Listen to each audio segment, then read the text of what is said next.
Hello, y'all. I am BadLikeJay, and I am here with EATJ. EATJ. Thank you for coming. Thank you for being here with us. Before we get into your set from Rolling Loud and In the Fest, I'm gonna ask you some questions about your childhood and you growing up. Okay, what first made you wanna start making music? Um, Honestly, I was just in the studio a lot with the bros, doing my thing, trapping and other things. And I don't know, it just kind of grew up on me like, damn, I might as well try this real quick. So Mm. that's what made me start wanting to do it. Just Did you being have, around it. yeah, did you have like a different flavor to your music than Yeah, in the Atlanta scene? So it's really facts. different. Come from a different background than a lot of people, so a little rougher, a little more edgier. So it kind of reflects in my music and who I am, Yeah. type shit. Do you remember the first song or video that made like everything feel real for you in your music career? Yeah, my first song was Rafe. That shit kind of opened my eyes. Like, damn, I can do it because it was fire. Mhm. Most people first song don't be fire. My first song was actually fire. So that shit made me goddamn just keep going. Yeah, it's a propeller. What year was that? When it came out, when I made it, When you made it and then when it came out? I think I made that 2024 and it came out 2024. Oh, it's pretty recent. Facts, Yeah. facts. Just started. What was going through your mind during your early days of dropping music? More so like, what do people think? Like, I was just worried about what the hell everybody else was thinking. Like, damn, people gonna try to judge me like I'm a rapper now on some shit like that. So that's all that was going through my head. I feel like as artists, we kind of put that in our heads. Like, what do the people think about my art? Like, how I'm creating? hmm Yeah. hmm Who or what inspired you around the time you first started making music? I would say my cousin Reezy X, he kind of inspired me to do it because, like I said, I was going through a lot of shit at a point in time, and he kind of pushed me to express it in a different way, and he introduced me to the mic. So I had to say Reezy, for real. Shout out Reezy. Were you confident in the studio when you first started making music? No, I was not. I didn't have my voice.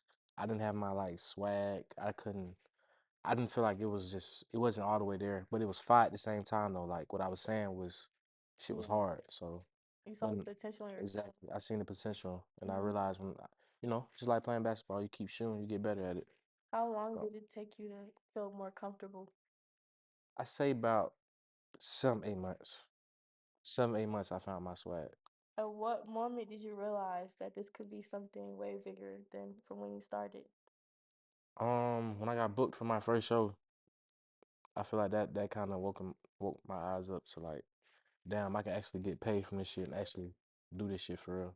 So yeah. How was that experience? Like your first show? Great experience, bro. I had a lot of people pop out and support, so that shit was actually a great experience. I damn near brought the crowd. That's really Yeah, how it be. The for people sure. that's the artists bring the crowd. Exactly. Tell them about that. That shit definitely woke me up, for sure.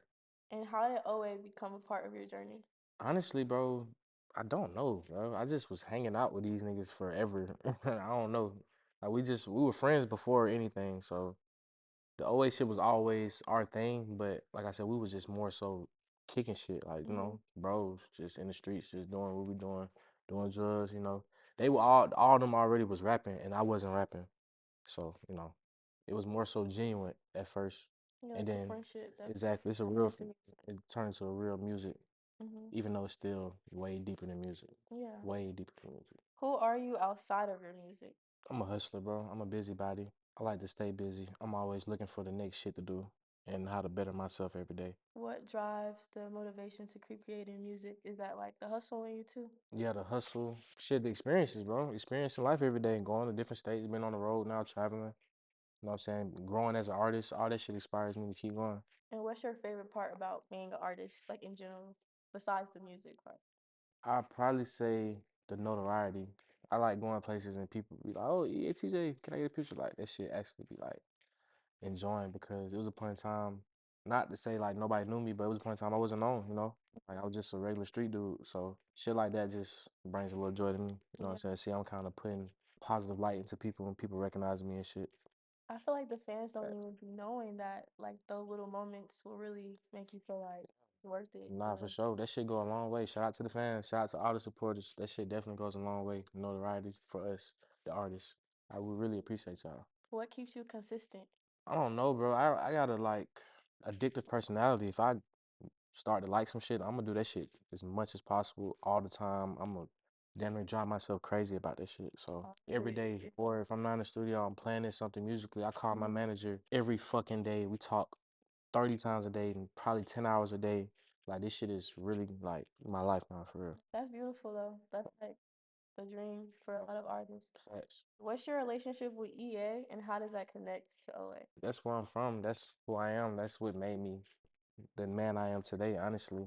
Like EA means so much to me. It's way deeper than what a lot of people think. It's not just an area where I'm from. It should just it engraved a lot of shit inside of me that made me who I am. How does it connect to your relationship with OA?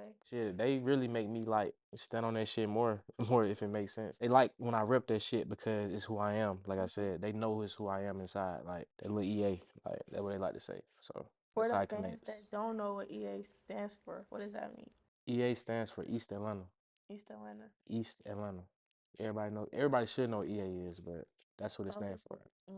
Yeah, People that's not from Atlanta, more so. East Atlanta. You know, Okay. Zone 6, whatever you want to call it. And what does OA mean to you personally?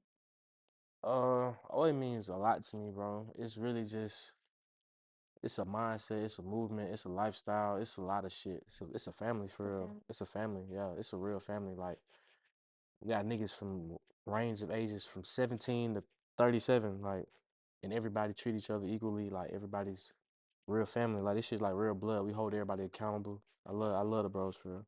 How has being a part of a collective changed you creatively?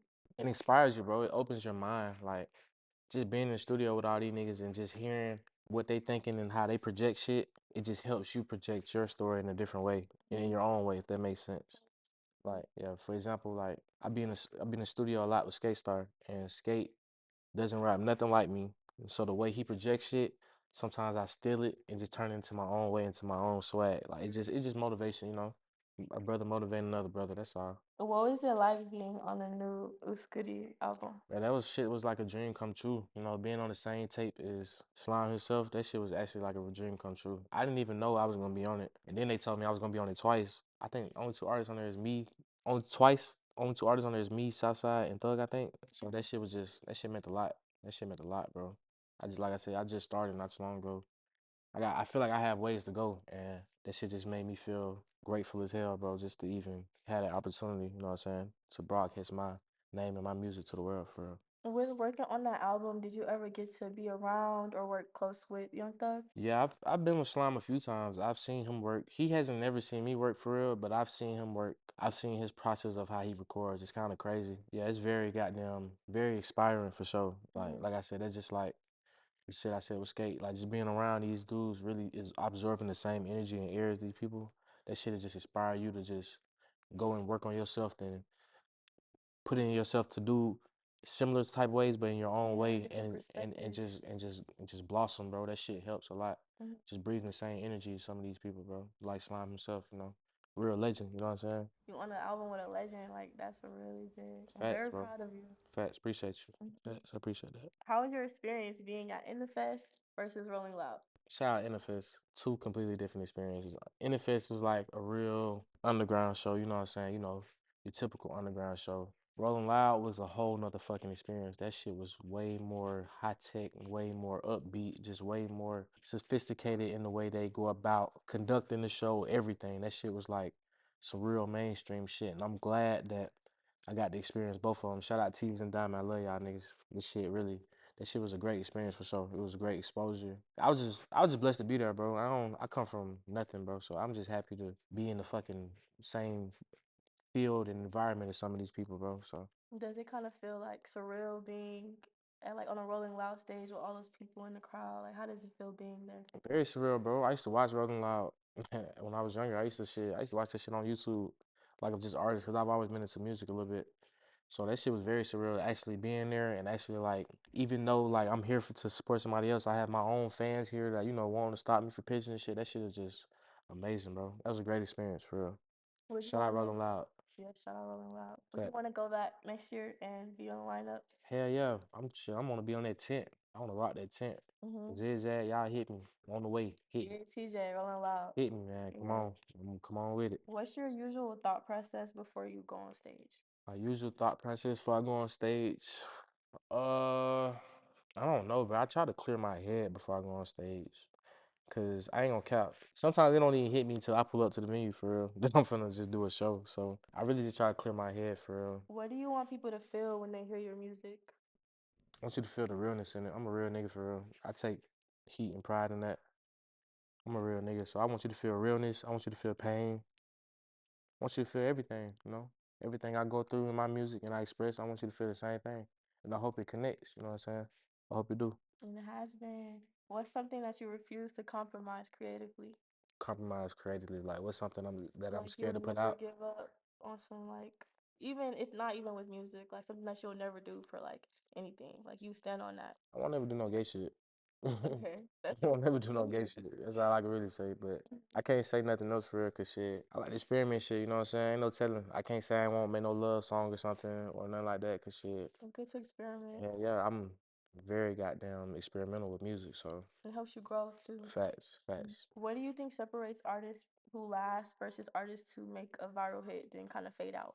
Authenticity. I feel like your authenticity as an artist, like that shit really carries your career.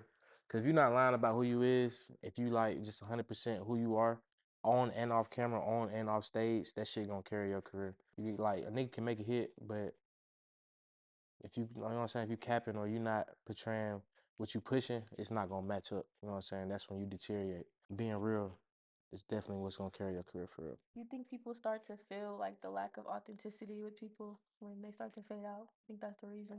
Yeah, I feel like that's a big reason why. Me Mhm. personally, I don't know. I don't know. When I was a fan of music, like of other people, like if I didn't feel it, if I didn't connect to it, I'm fading away from your shit immediately. Like that's just me as a person. Maybe that's just how I am, and the morals I stand on. But that's just me. If I can't connect with the shit, if I feel like this ain't real, this fake, I'm not really fucking with it. Does being early in your career ever feel lonely? Nah, cause I'm a part of a big ass wave that's on top right now. So hell nah, I don't feel lonely. Does it feel like Does it feel too much ever or like it's a lot of pressure? pressure? Sometimes because I got so many goddamn Avengers in my group. So yeah, it's a pressure for sure because you want to be on the same pedestal as them. But that's about it for real. Honestly, just a little pressure. Hmm. Just a little pressure. Everything else it is what it is, you know. Pressure make diamonds though. Exactly. What fear motivates you right now? Any fear? Failing. I ain't never really failed at nothing in life, so I can't fail at this music shit. I gotta surpass everything and get to the top with this shit. What do you want people to remember about you when they hear your music, when they see this interview, just you as an artist? That I'm real. I'm real, bro. I'm real. All the way in and out. I don't do a lot of capping for real. I'm a real nigga. That's all I want people to always remember me as. Very real. What chapter of your life do you feel like you're entering now? The second chapter. Yeah, the second chapter. Not struggling no more, not trying to find a hobby, not doing illegal shit.